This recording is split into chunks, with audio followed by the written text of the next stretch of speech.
What is going on, guys? Welcome back. In this video today we're going to learn how to easily create labeled datasets from unlabeled data using an open source tool called Label Studio. So let us get right into it.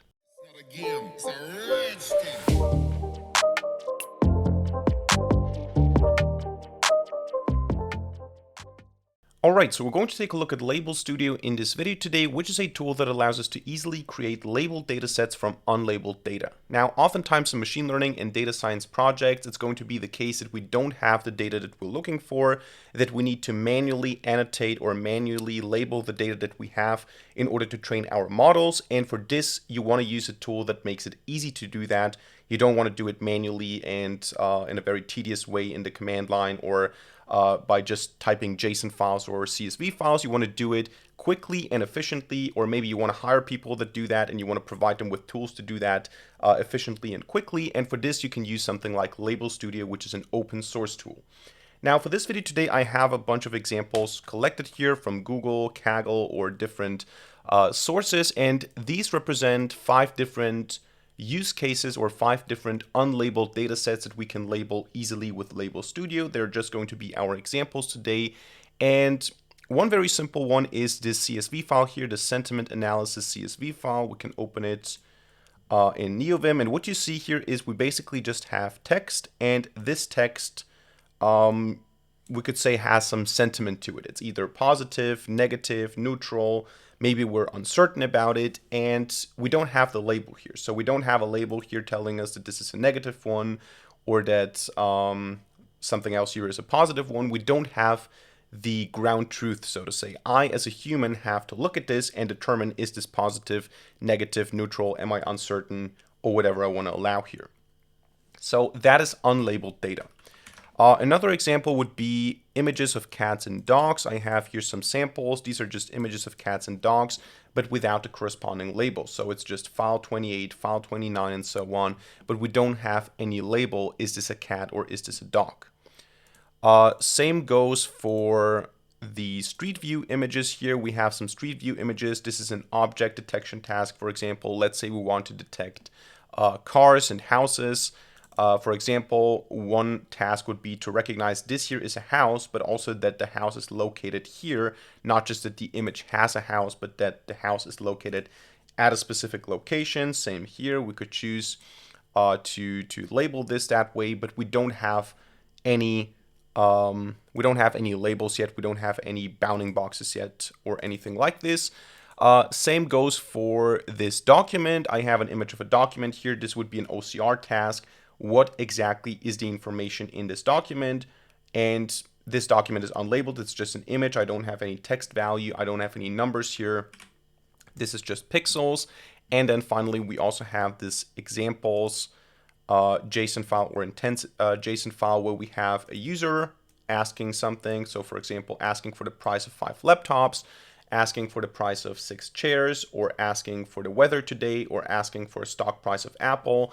And the idea here is that we want to do intense classification with slot filling. So we want to recognize that this here is a request for a product price. We want to also recognize that 5 is the quantity and laptops is the product. How do we do that? We need to manually label the data in order to train a model. So this is what we're going to do in this video today, and we're going to do it with a tool called Label Studio. Now, to install Label Studio on your system, what you need to do is you need to just say pip or pip3 install label-studio. That's it. Once you have this installed, you can just run the command label-studio, and it's going to open up a web interface. So it's going to host the application on localhost, and then it's going to open up the browser. So as you can see, this is Label Studio, and we can now easily create a project to label, for example, the statements that we want to perform sentiment analysis on. So create project, let's call this one sentiment analysis project. Let's go to data import, and let's say we want to use the sentiment analysis CSV file. So It asks me here how I want to treat the CSV file. In this case, I want to say treat it as a list of tasks. Every single row should be a statement that has to be classified. So I'm going to save this now. And what I can do right away here, you can see this is my data set. Here I have all the statements. What I can do now is I can click on label all tasks. Now, the problem here is that, of course, I don't have a configuration. I didn't specify that I want to do text classification or sentiment analysis. I basically just said that I have this data and I imported it now. So if I click on label all tasks, you can see it says I need to go to the setup and specify how I want to label everything. Now I can do this here with code using XML, or I can do this in a visual way. But basically I have to first, if I don't want to code everything from scratch, I have to choose a template. Now for sentiment analysis, we can easily just go to natural language processing and text classification. This is already sentiment analysis by default, but you can see we have a bunch of different templates that we can choose from here for a number of different tasks. We have time series, we have generative AI, we have video classification or timeline segmentation. But let's start with a simple task of just classifying text. Now, by default, this is already a template for sentiment analysis. Now, you can, of course, do also everything else. You can say this is a classification in terms of request type or something like this, but the default is positive, negative, neutral.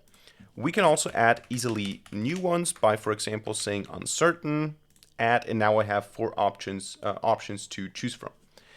And when I save this and when I go back to my data, I can easily click on label all tasks, and I'm going to be able to just easily annotate every single example here using these checkboxes. So for example, I'm feeling rather rotten, so I'm not very ambitious right now. I would say this is a negative statement, so check negative, submit, and the next one also negative, submit.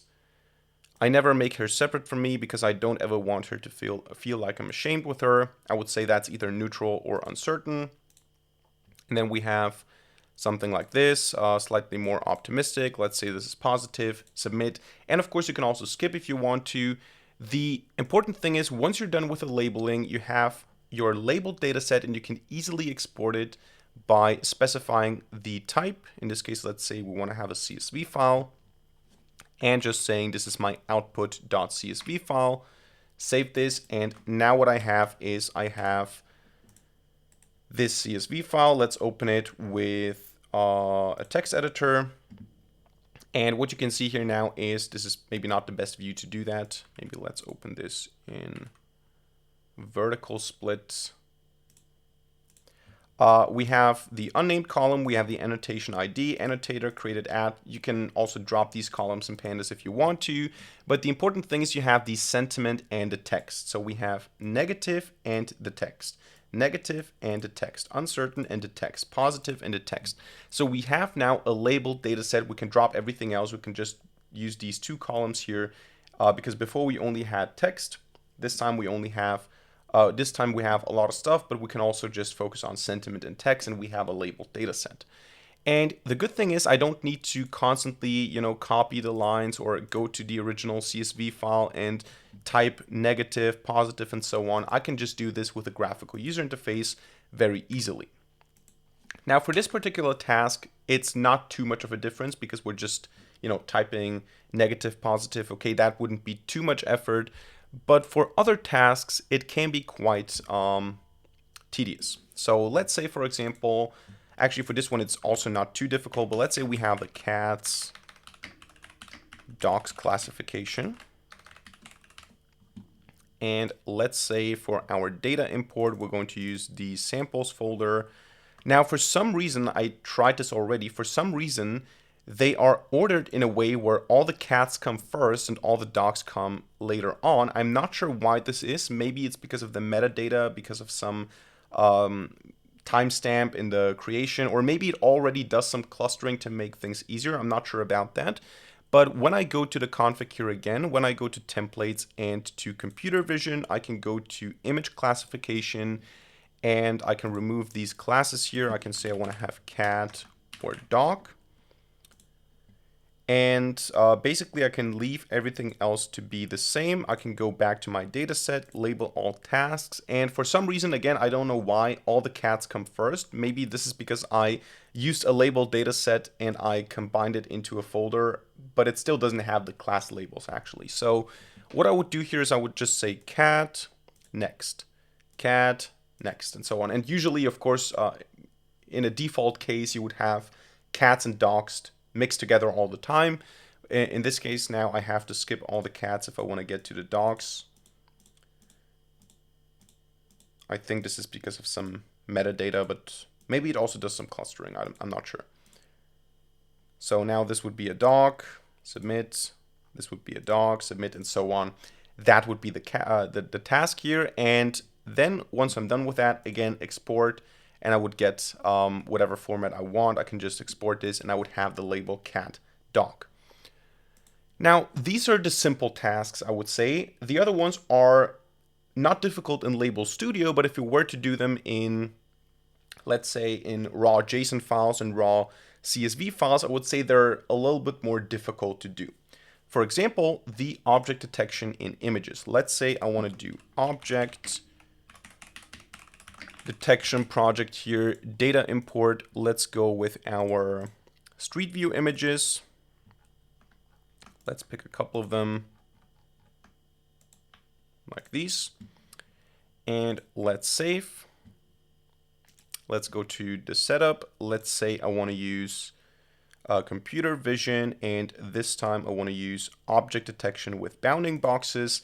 Now, doing this manually would be quite difficult if you don't have a UI tool, because what you would have to do is you would have to spot the object, you would have to determine the pixels where the bounding box should be, and you would have to code everything manually by typing it out. This is really not something that you would ever want to do in the command line or in a text editor. You want to do this with a UI.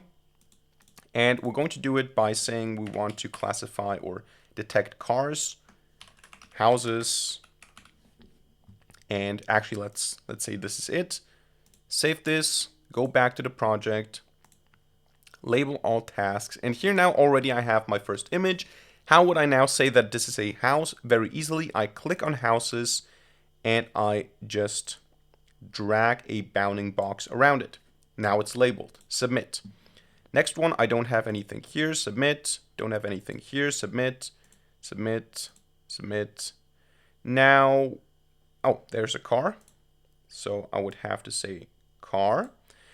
I don't think that these are houses. If you want to, you can label them as houses. Maybe the red one here, if you consider this to be a house. Submit, submit, submit, submit. Here again, houses, and so on and so forth. You get the idea. I can also have multiple houses in the same image. So I can do something like this as well. Whatever I want to do here, I can do it. And once I'm done with the labeling, I have a data set full of coordinates or not coordinates, full of bounding boxes. So I can export this. I can export this as a CSV file, for example. And now what I have here is open this in text editor here.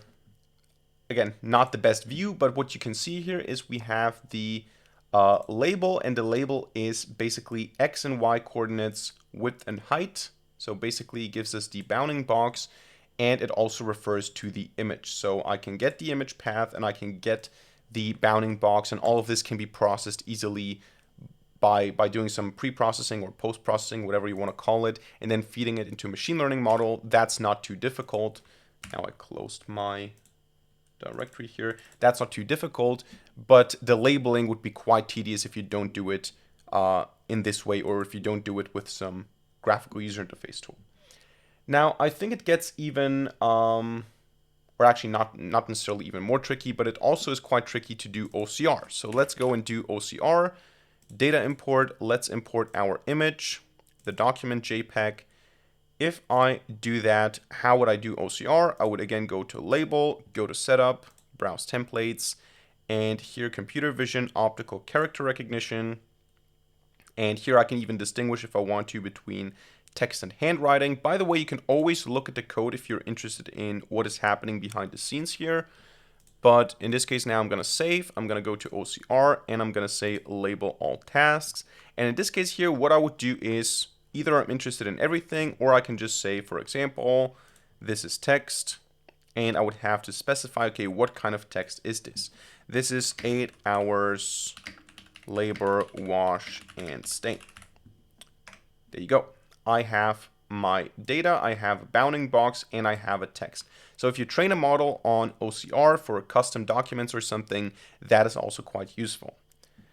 And the last thing I want to show you is the intents example. And for this one, we're even going to write our own template, or our own, actually it's a template, I think. So let's say intents project, and let's import our JSON file here, intents example, save. And what we're going to do now is we're going to go to the setup, and we're going to provide our own code. Now we also have a setup here for conversational AI, or a template for intent classification and slot filling, but it's not exactly what I want to do.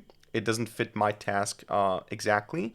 So what we're going to do here is we're going to provide our own code.